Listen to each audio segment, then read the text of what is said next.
Lantas ini bagaimana sih Ustadz sebagai orang Muslim dengan kewajibannya di bulan Ramadan dan bagaimana itu hakikat dan juga segala sesuatunya Ustadz?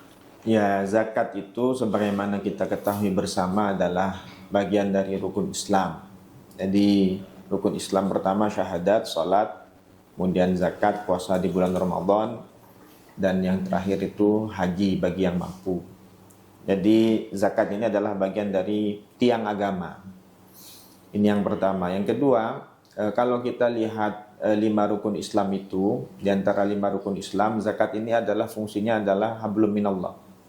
Hablum minan nas. Jadi menghubungkan kita dengan orang-orang di sekitar kita. Baik Ustadz, tadi Ustadz menyebutkan bahwa zakat ini sudah ada ketentuannya tanggal di bulan 2 Hijriah Ustadz Di ya? tahun 2 Hijriah. Tahun 2 Hijriah itu berarti sesudah Nabi Muhammad memimpin. Di Madinah, sudah hijrah ke Madinah. Ya, lantas Ustadz, fenomena apa sehingga Allah waktu itu menurunkan ketentuan untuk zakat Ustadz? Jadi sebenarnya ini adalah satu hal yang wajar dalam masyarakat. Itu kan selalu ada kelompok yang miskin, ada kelompok yang kaya, ada yang menengah. Karena itu agama mengajarkan kepada kita bahwa kita harus berbagi. Kenapa kita harus berbagi? Karena sebenarnya walaupun mungkin orang kaya itu memiliki banyak harta, tapi harta itu sebenarnya diperoleh karena banyak jasa orang-orang yang tidak mampu. Betul. Oke, sehingga juga ada ketentuan untuk bayar zakat fitrah itu gimana Ustadz nih? Kalau zakat fitrah itu disebut dengan zakat badan. Jadi ada zakat itu ada dua, ada zakat badan, ada zakat harta. Kalau zakat badan itu zakat fitri atau fitrah. Ya, bahasa Arabnya fitri sebenarnya. Cuma kita sudah di Madura biasa nyebutnya zakat fitrah. Ya.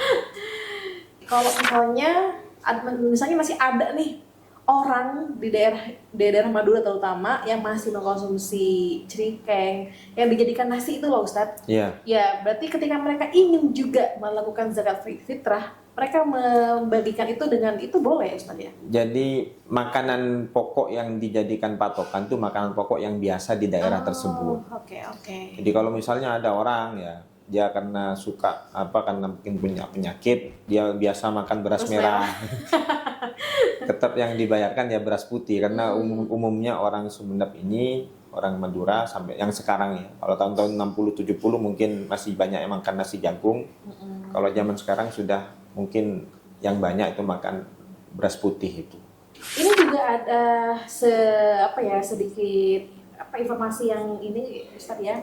Katanya kalau misalnya bahkan saking wajibnya zakat fitrah ya untuk mensucikan diri ya, bayi yang baru lahir pun juga dikenakan zakat fitrah ya, benarkah itu Ustaz? Jadi zakat fitrah itu diwajibkan atas orang yang hidup di bulan Ramadan dan hidup di malam Idul Fitri. Jadi dia Ramadan hidup, Syawal hidup. Lalu Ustaz, apa sih keutamaan dan faedah-faedahnya kalau kita menunaikan zakat fitrah ini Ustaz? Yang pertama, zakat itu adalah instrumen distribusi pendapatan. Kalau masyarakat itu pendapatannya secara distribusi itu bagus, jadi pendapatan masyarakat tidak timpang, itu masyarakat akan lebih kuat. Kalau masyarakat itu timpang, yang kaya sangat kaya, yang miskin itu susah sekali hidup, itu nanti masyarakat akan mudah bergejolak. Jadi secara sosial, ketimpangan sosial itu masalah yang sangat penting dalam ilmu ekonomi. Jadi zakat itu membantu mengurangi ketimpangan sosial.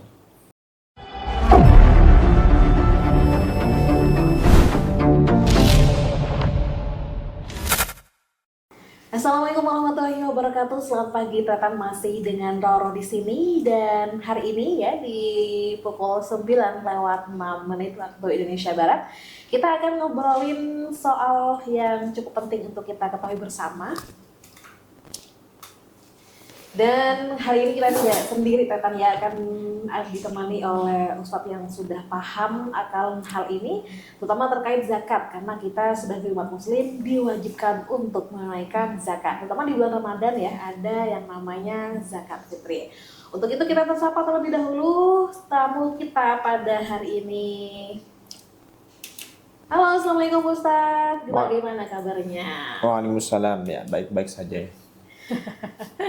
Sehat selalu ya Ustadz Ya, ya. alhamdulillah. Iya, baik Nathan, hari ini kita akan bersama Ustadz Halimi, kayak gitu ya. Beliau ini merupakan seorang kepala kantor Kementerian Haji dan Umroh untuk wilayah Kabupaten Sumeneb, begitu ya Ustadz ya. Iya. Ya, hari ini Nathan kita akan membedah terkait zakat, ketentuan zakat dan juga keutamaannya, terutama di bulan Ramadan begini Ustadz.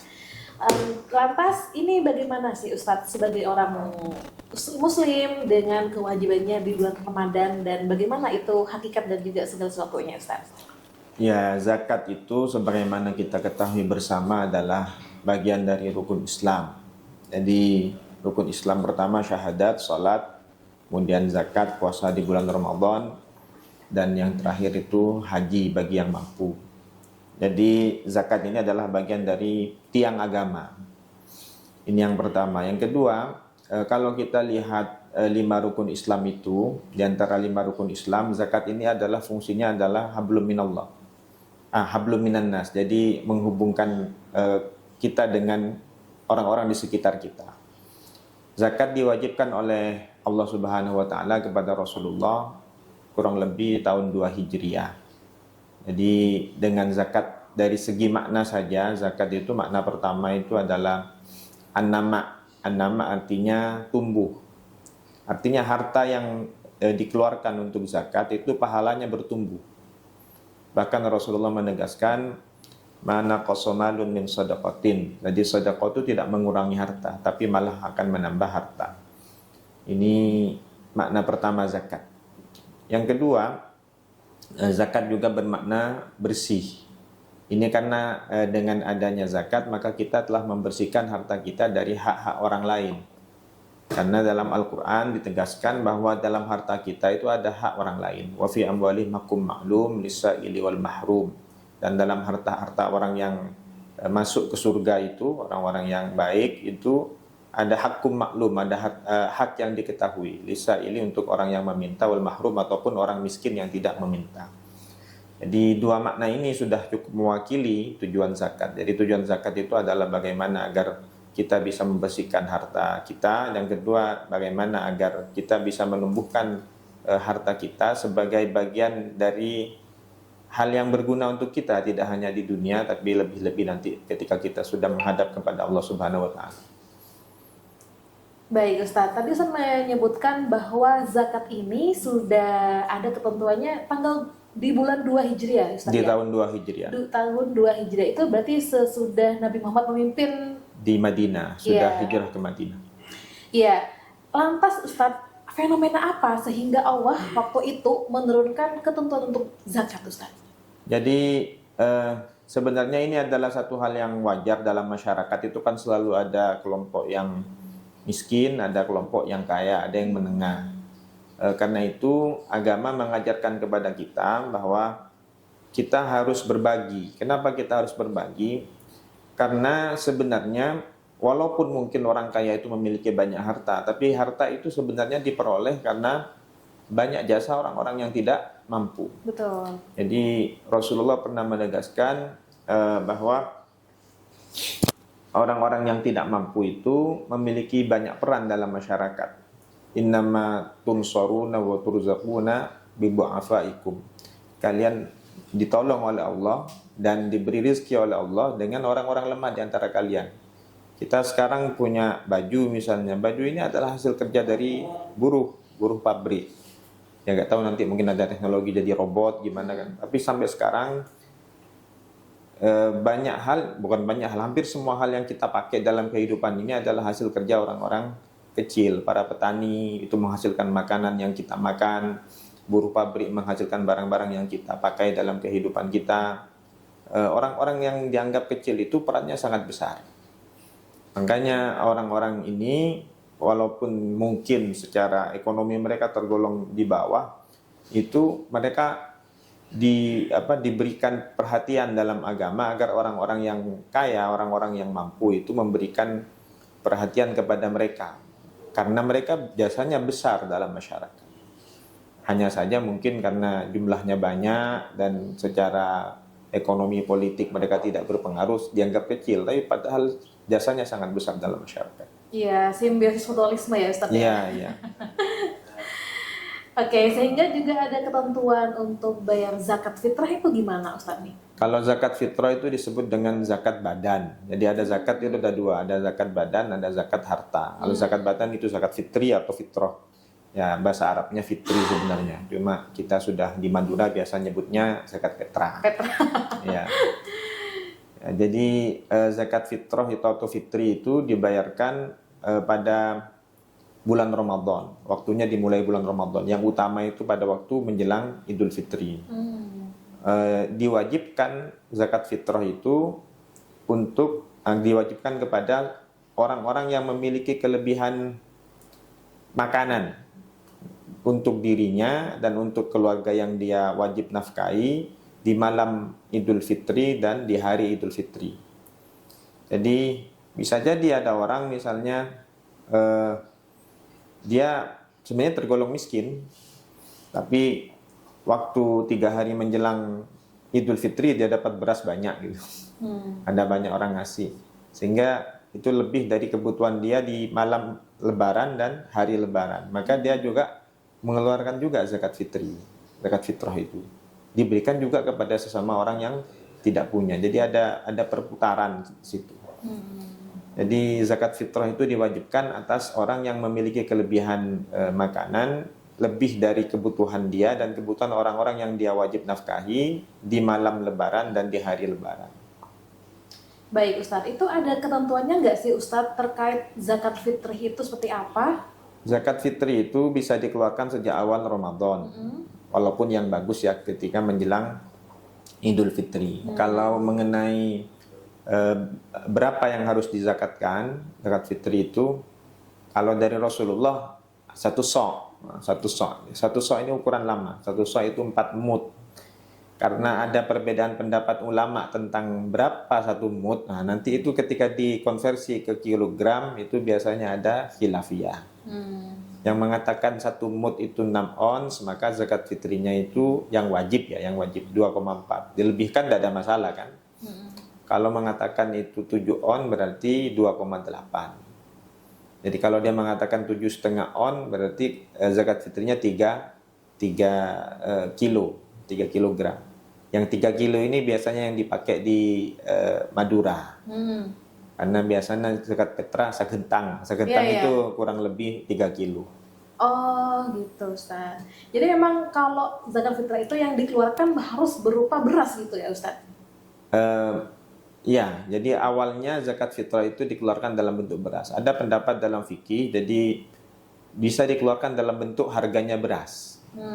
Ini sekarang cukup populer karena mungkin di beberapa masyarakat pedesaan mereka punya beras, tapi mereka tidak punya uang.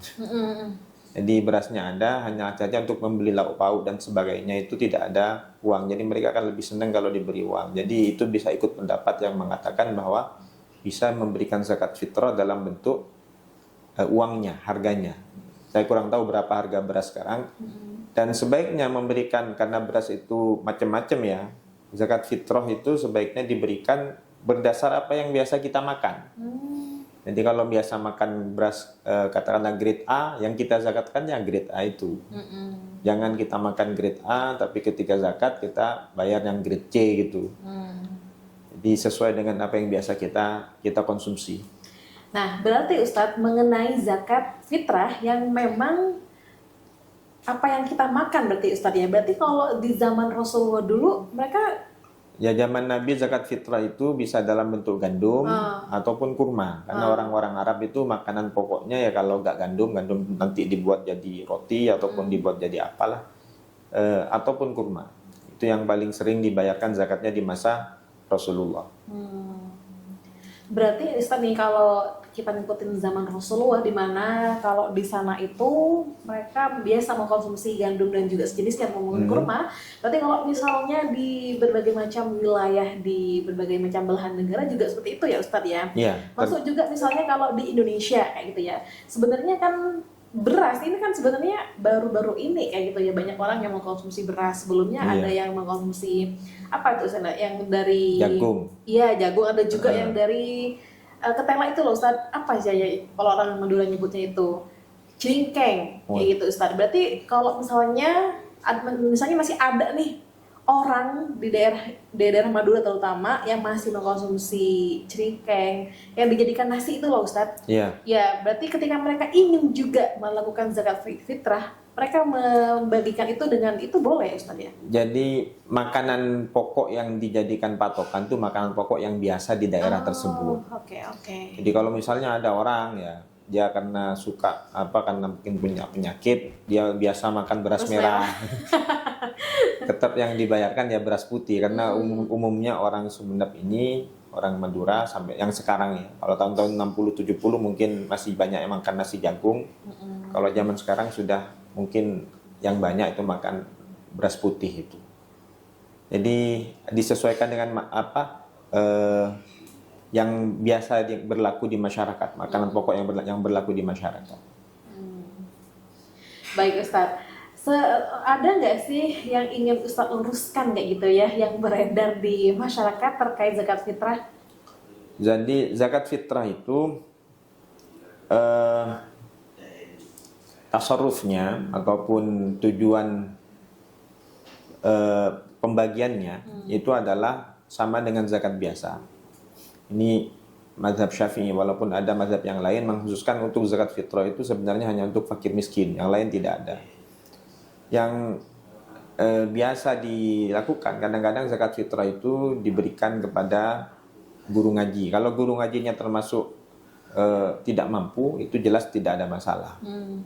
Cuma kalau guru ngajinya itu mampu ataupun kiainya itu mampu, maka nanti kiainya itu kalau dia paham, dia itu akan menyalurkan ke orang-orang yang tidak mampu. Jadi tidak diambil sendiri. Ataupun mungkin dia di tempat beliau itu ada panti asuhan yang mengasuh anak-anak, dari nanti diarahkan ke sana.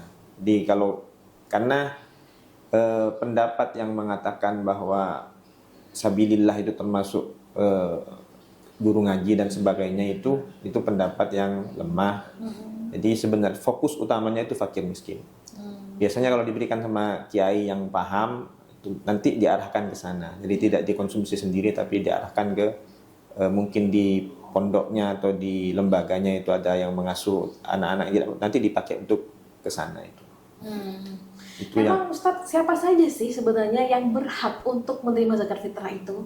Seperti yang saya sampaikan, kalau dalam mazhab Syafi'i, zakat fitrah itu diberikan pada asnaf thamaniyah, 8 kelompok yang disebutkan dalam Al-Quran di surah Taubah itu, innamas shadaqatu lil fuqara wal masakin wal 'amilina 'alaiha wal mu'allafati qulubuhum wal gharimina wa fir riqab wal gharimina wa fi sabilillah ibnis sabil. Jadi ada 8. Yang pertama fuqara, orang-orang fakir. Orang-orang fakir itu orang yang miskinnya parah. Jadi misalnya diumpamakan kalau dia punya kebutuhan 10.000, 5.000 ke bawah kemampuan dia untuk mendapatkan mencukupi itu. Jadi kecil kemampuannya itu. Miskin itu dari 5 sampai ke 9, tapi belum sampai 10. Jadi misalnya ada orang kebutuhannya 10, dia punya 7.000, ya itu berarti masuk miskin. Kalau di bawah 5.000 berarti dia masuk fakir. Jadi bisa dikatakan fakir miskin ya sama saja, orang-orang yang belum bisa memenuhi kebutuhan pokok yang layak. Berapa? Lah itu sebenarnya yang perlu kita bicarakan, tapi insya Allah di masyarakat kan kita bisa merasakan lah siapa yang termasuk fakir miskin ini. Walaupun mengenai angka itu bisa jadi perbedaan. Toh di ekonomi saja itu tentang berapa garis kemiskinan itu kan bisa pakai indikator yang berbeda-beda. Ada versinya Bank Dunia, ada versinya BPS, dan sebagainya itu. Jadi yang jelas fakir miskin adalah orang-orang yang tidak mampu memenuhi kebutuhan hidupnya yang pokok secara layak. Ini yang pertama. Dan menurut sebagian madhab, ini untuk zakat fitrah hanya untuk ini. Tidak untuk 6 kelompok yang lain. Ya. Kemudian amilina 'alaiha, amil zakat. Amil zakat ini orang-orang yang diangkat pemerintah untuk mengurusi zakat. Jadi mereka mendapatkan bagian dari zakat juga. Misalnya Basnas itu bisa mendapatkan bagian dari zakat. Yang perlu diluruskan di masyarakat, amil zakat itu tidak diangkat pemerintah, bukan diangkat takmir masjid ataupun diangkat kepala madrasah atau kepala sekolah atau ketua yayasan. Kalau diangkat oleh selain pemerintah, maka itu namanya panitia zakat. Panitia zakat tidak berhak bagian dari zakatnya itu.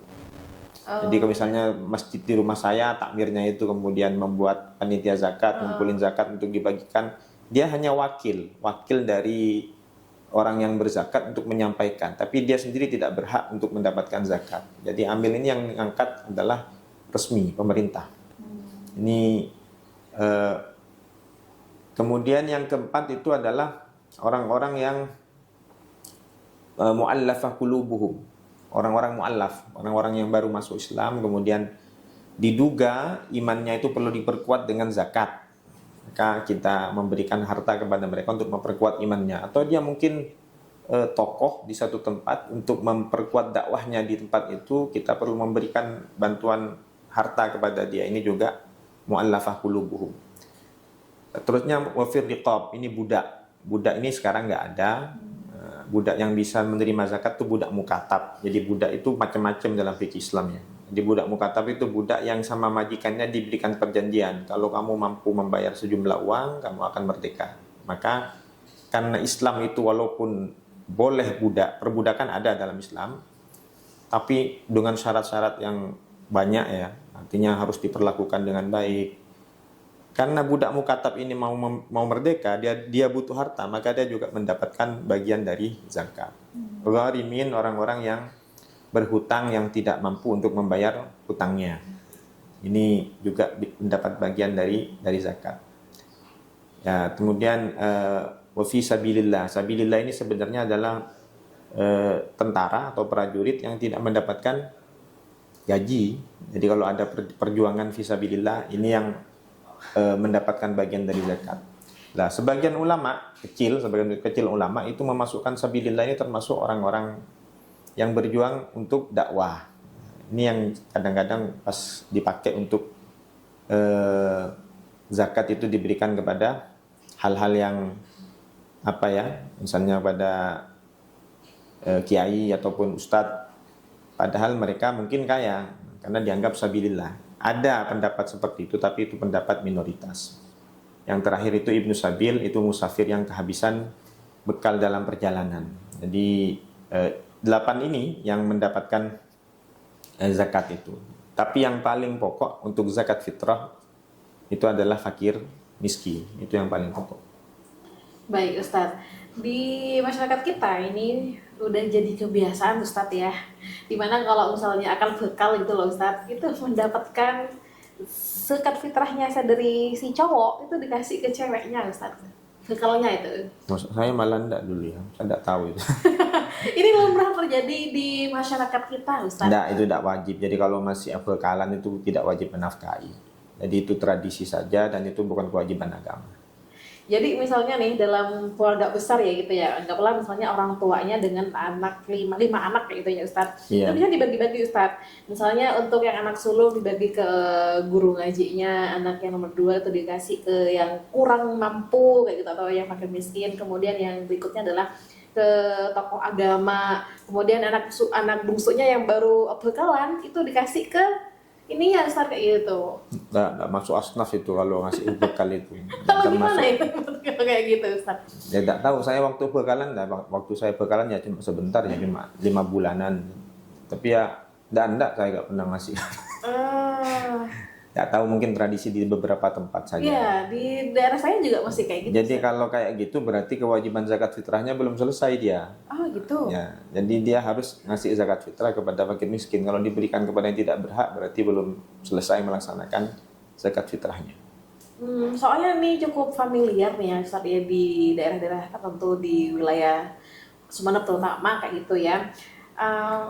Biasanya ya kalau sudah mau menjelang Lebaran itu kan biasanya dianterin baju gitu loh, baju untuk Lebaran sekaligus petrain bekalah gitu istilahnya. Oh, itu mungkin ya. Petrain bakal itu tidak masuk yang wajib dinafkahi. Iya betul, karena tidak Belum, masuk ke 7 golongan itu ya Ustaz. Tidak ya? masuk 8, tidak masuk 8 golongan.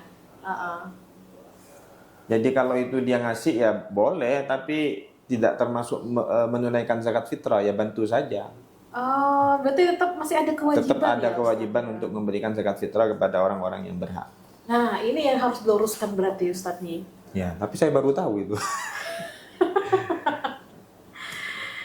Jadi mungkin karena saya hidupnya di daerah perkotaan, saya tidak terlalu paham apa beberapa tradisi yang ada di pedesaan ini.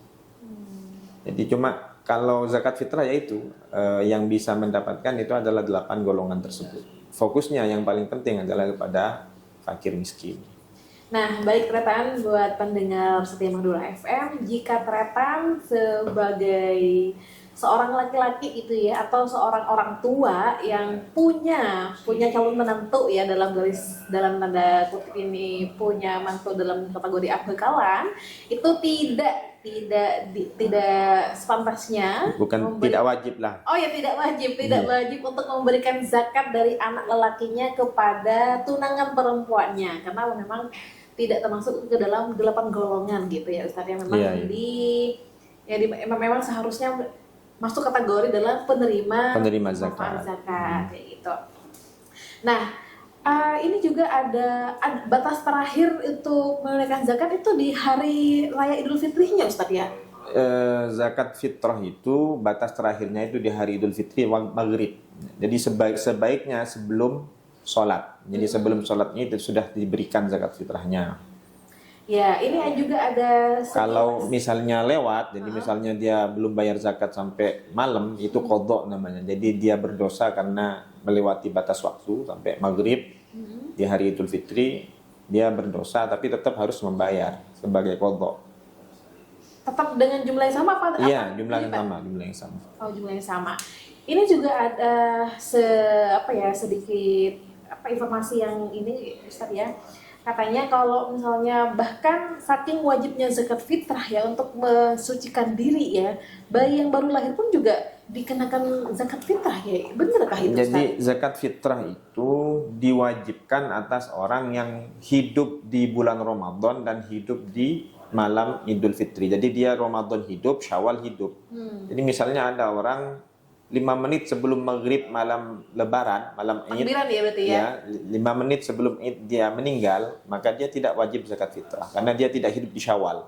Oh. Ataupun ada bayi 5 menit lahirnya bayi ini 5 menit setelah adzan maghrib malam lebaran, itu juga tidak wajib zakat fitrah karena dia belum hidup di bulan Ramadan. Jadi yang wajib zakat fitrah itu orang yang hidup di Ramadan dan juga hidup di bulan Syawal. Misalnya ada bayi itu lahir katakanlah 1 jam sebelum maghrib. Kemudian dia hidup sampai jam 10 malam. Setelah itu meninggal misalnya karena punya masalah gitu ya. Itu tetap wajib zakat fitrah karena dia hidup di bulan Ramadan dan juga hidup di bulan Syawal. Ini bicara yang wajib ya. Jadi kewajibannya seperti itu. Kalau misalnya orang Cina rakyat perak sadar kadang coba ya itu enggak apa-apa. Oke, baik Ustaz. Dan untuk apa ya Ustaz ya? Kalau yang perlu diingat juga di masyarakat kita itu zakat itu bukan hanya zakat fitrah, ada zakat harta. Lah zakat harta itu sebagian besar itu mensyaratkan 1 tahun, dimiliki selama 1 tahun. Karena itu jangan menunggu bulan Ramadan untuk bayar zakat. Karena zakat itu kalau zakat harta itu dia tidak mesti bulan Ramadan. Kadang-kadang kan yang tosaki ke bulan Ramadan tidak perlu. Jadi misalnya saya misalnya punya emas katakanlah 85 gram, nisabnya emas kan 85 gram. Hari ini tanggal 24 Ramadan. Ini saya belum wajib bayar zakat. Tunggu tahun depan, 24 Ramadan tahun depan kalau emas itu masih 85 gram di saya, maka saya wajib membayar zakatnya 2,5%. Jadi kalau misalnya saya punya emasnya tanggal 1 Muharram, yang ngitungnya sampai 1 Muharram tahun berikutnya. Jadi jangan nunggu Ramadan. Zakat itu bisa dikeluarkan Ramadan, bisa bulan Syawal, bisa bulan Dzulqa'dah. Hanya zakat fitrah yang wajib di bulan Ramadan. Kalau zakat selain fitrah itu bisa di bulan apa saja. Jadi itu yang kadang-kadang kan orang bari kencurun tambah banyak itu sebenarnya pahala itu bisa karena faktor tempat, bisa karena faktor waktu, tapi juga bisa karena faktor ketaatan kepada syariat. Jadi kalau memang waktunya sudah harus bayar zakat, walaupun bulan Muharram ya tidak usah nunggu 9 bulan lagi lah Ramadan baru bayar, jangan. Siapa tahu nanti meninggal. Kalau sudah meninggal kan repot. Iya, karena pengen pahalanya yang lipat ganda itu. Iya, ya karena ketaatan pada aturan itu juga Yang lebih utama iya, ya. Lalu Ustadz, apa sih keutamaan dan faedah-faedahnya kalau kita menunaikan zakat fitrah ini, Ustadz? Yang pertama, zakat itu adalah instrumen distribusi pendapatan. Kalau masyarakat itu pendapatannya secara distribusi itu bagus, jadi pendapatan masyarakat tidak timpang, itu masyarakat akan lebih kuat. Kalau masyarakat itu timpang, yang kaya sangat kaya, yang miskin itu susah sekali hidup, itu nanti masyarakat akan mudah bergejolak. Jadi secara sosial, ketimpangan sosial itu masalah yang sangat penting dalam ilmu ekonomi. Jadi zakat itu membantu mengurangi ketimpangan sosial. Yang kedua, zakat itu adalah bagian dari kewajiban. Jadi katakanlah gini, ada orang misalnya membantu, ada teman gitu ya, butuh bantuan, dia kasih zakat ke teman yang butuh bantuan itu. Kalau dia betul-betul butuh itu ya, itu kalau dia niatkan zakat, pahalanya lebih besar daripada kalau dia niatkan sedekah. Jadi salah satu prinsip dalam agama, ibadah yang wajib itu pahalanya lebih besar daripada ibadah yang sunnah. Jadi salah satu fungsi zakat itu menghilangkan, dalam Al-Quran disebutkan shadaqatan tutahhiruhum wa tuzakkihim biha, menghilangkan sifat-sifat buruk dalam diri kita dan juga membersihkan harta. Jadi kita ini punya kecenderungan pelit. Jadi kalau manusia itu pelit, ya memang sudah watak dasarnya pelit manusia itu. Wa kanal insanu qatura uhdiratil anfusus syuh. Jadi manusia itu punya watak pelit dasarnya. Hanya saja manusia itu berubah karena dia percaya sama akhirat. Nah, dia tahu kalau dia tidak bayar zakat, dia akan dihukum dengan di akhirat. Karena itu dia memberikan zakat itu untuk, sebenarnya bukan untuk kepentingan orang miskin, tapi untuk kepentingan dia sendiri. Karena kita ini mau tidak mau, suka ataupun tidak suka, pasti akan meninggal. Nah kalau sudah meninggal ya harta segala macam itu kan tidak ada gunanya. Jadi ya mungkin bagi yang masih hidup, yang dapat warisan masih bermanfaat banyak. Tapi buat kita yang sudah meninggal, harta itu sudah gak ada gunanya. Iya betul.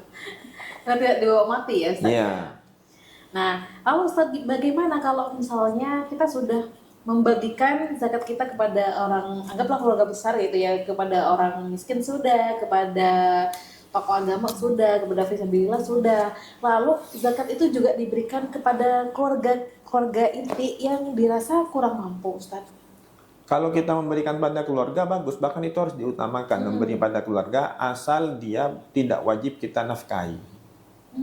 Jadi yang wajib kita nafkahi anak. Kalau anak ya gak bisa kita ngasih zakat sama anak kita. Karena anak itu bahkan kita harus bayarkan zakatnya kalau anak itu belum mampu. Tapi kalau misalnya kita punya anak itu sudah keluar dari tanggung jawab kita, misalnya sudah dewasa tapi tidak mampu, itu bisa kita memberikan zakat pada dia. Kalau memang, ataupun apalagi keponakan kan tidak termasuk yang wajib kita nafkahi. Kita punya keponakan tidak mampu, itu lebih bagus kalau kita mengutamakan family. Karena Rasulullah itu bersabda, as-sadaqah ila dirrahim thintani, memberikan sedekah ataupun zakat kepada orang yang memiliki hubungan famili dengan kita itu dua pahala. Yang pertama silaturahim, yang kedua wasadaqatun sadaqah. Jadi dia dapat ada pahala silaturahim, menghubungkan famili, juga yang kedua pahala sedekah itu sendiri. Jadi orang tua ke anak itu gak apa-apa ya Ustaz ya, dari saudara gak apa-apa ya seperti ya? Iya, asalkan bukan orang yang wajib dinafkahi. Oke. Bagaimana dengan kasus yang seperti ini Ustaz? Misalnya yang istrinya ya, yang memang wajib dinafkahi oleh suami, tapi untuk kasus yang ini Ustaz, suami itu tidak berpenghasilan karena misalnya dia cukup sakit dalam waktu yang lama atau habis kecelakaan sehingga dia dalam waktu yang lama juga tidak berpenghasilan. Istrinya yang berpenghasilan nih kayak gitu. Dia si istri itu merasa penghasilannya cukup kayak gitu tuh.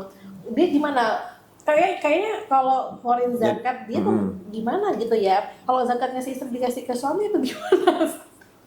Jadi kalau gini apa namanya, dalam agama itu ada yang disebut hal-hal yang wajib. Hal-hal yang wajib itu berhubungan dengan hukum, jadi harus dilaksanakan. Tapi ada banyak hal yang sunnah.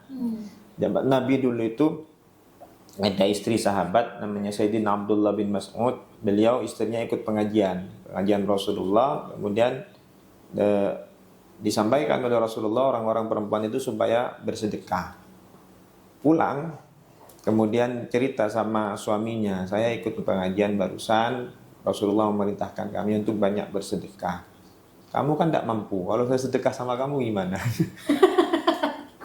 Jadi, dan itu satu hal yang mungkin tidak biasa, tapi ada, masuk akal, dan itu terjadi, bisa jadi terjadi. Ya, Sayyidina Abdullah bin Mas'ud mengatakan, ya kamu tanyakan pada Nabi. Nah, ditanyakan ternyata boleh.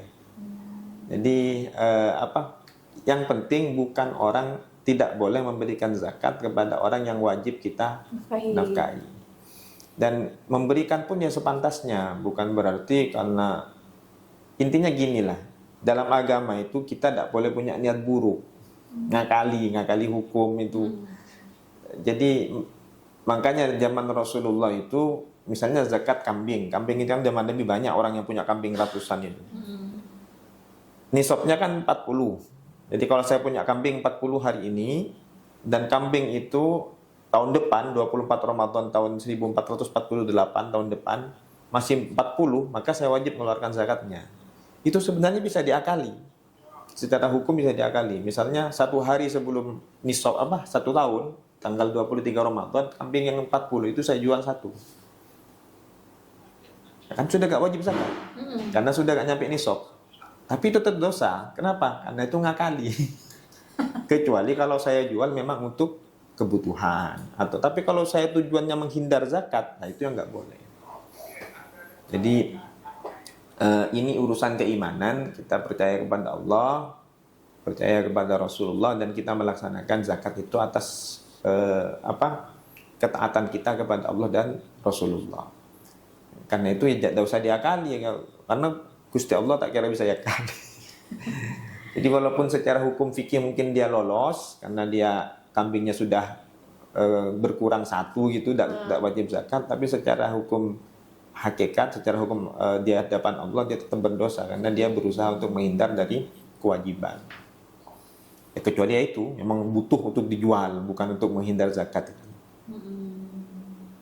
Nah, ini juga kan sudah lumrah ya Ustadz di masyarakat kita kalau orang cukup harta sama ini juga sekalian diberikan ketika bulan Ramadan. Tapi gimana nih, ada tadi kasus juga di masyarakat kita, dia itu punya simpanan emas yang lumayan banyak tapi diniatkan untuk membangun rumah. Rumahnya cuma lumayan besar kayak gitu Ustaz. Tapi di tengah perjalanan dalam membangun rumah yang cukup besar itu ternyata dia nggak cukup keuangannya Ustaz karena bangunannya besar sekali. Akhirnya dia ngutang lah ke bank untuk nutupin dan juga nyelesain itu. Itu apakah dia tetap tidak perlu mengeluarkan zakat atau gimana Ustaz?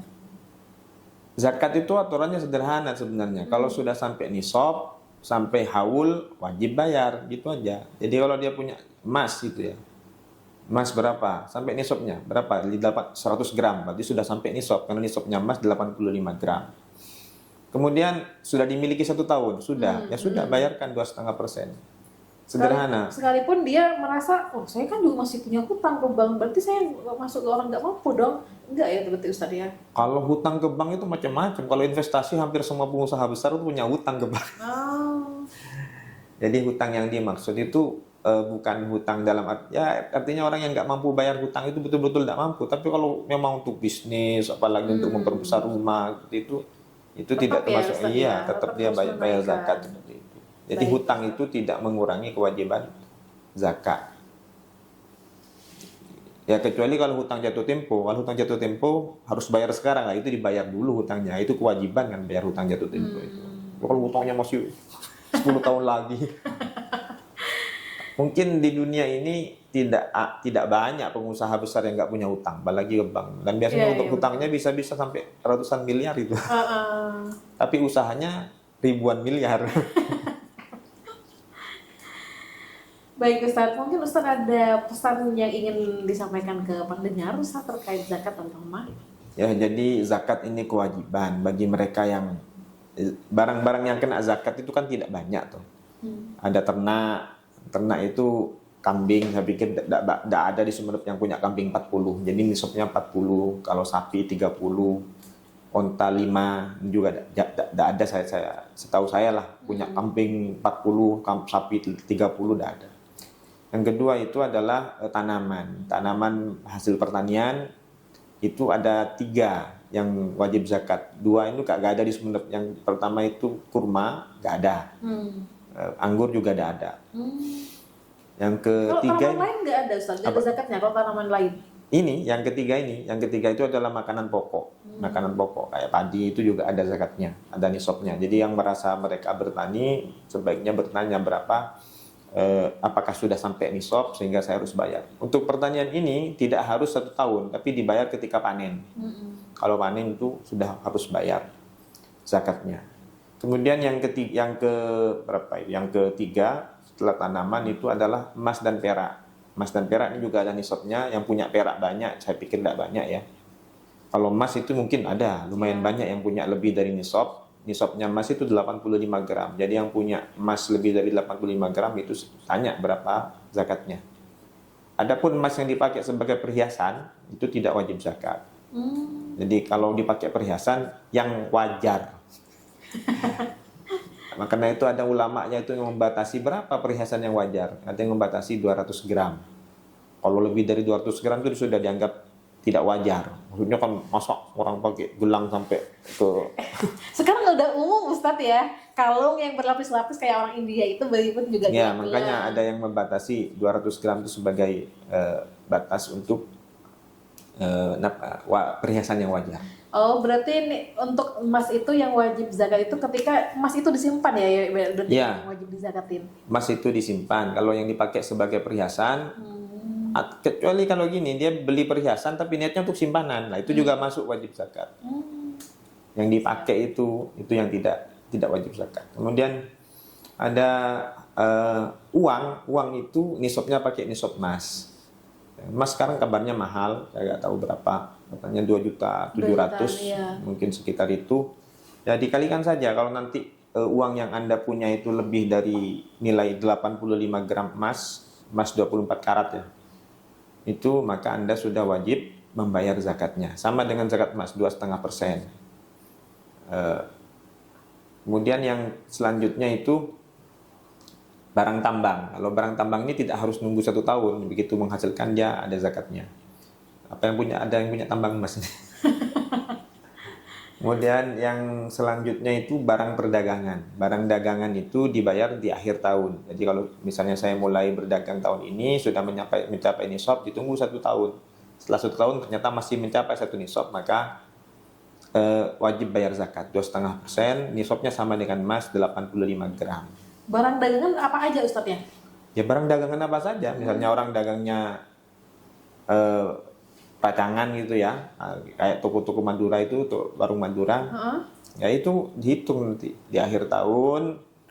Misalnya dia mulai berdagang sekarang tanggal 1 Ramadan mulai berdagang, nanti akhir tahun 1 Ramadan tahun berikutnya dihitung. Kalau harta dagangannya yang dia perjualbelikan mencapai 85 gram emas, maka dia itu wajib membayar zakat.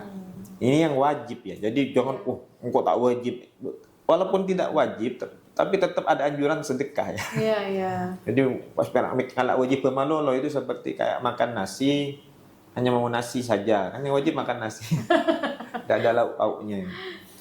Jadi itu hal-hal yang harus dibayarkan zakatnya. Urudut tijarah, barang dagangan itu juga harus dia. Jadi kalau ya dihitung dikira-kira sendirilah. Jadi kalau misalnya kira-kira aset saya ini, bisnis saya ini asetnya sudah lebih 250 juta, nah itu perlu tanya-tanya. Saya nggak tahu harga emas sekarang berapa, tapi kalau 250 mungkin nyampe 100 gram ya, dapat. Ditanya aja ke tukang emas. Ya, baik Ustaz, terima kasih sudah membagikan pengetahuan dan juga wawasannya kepada pendengar setia Mandra FM. Ini sangat Iya. bermanfaat untuk kita semua, terutama bagi kita yang memang kurang paham terkait zakat dan juga penyalurannya.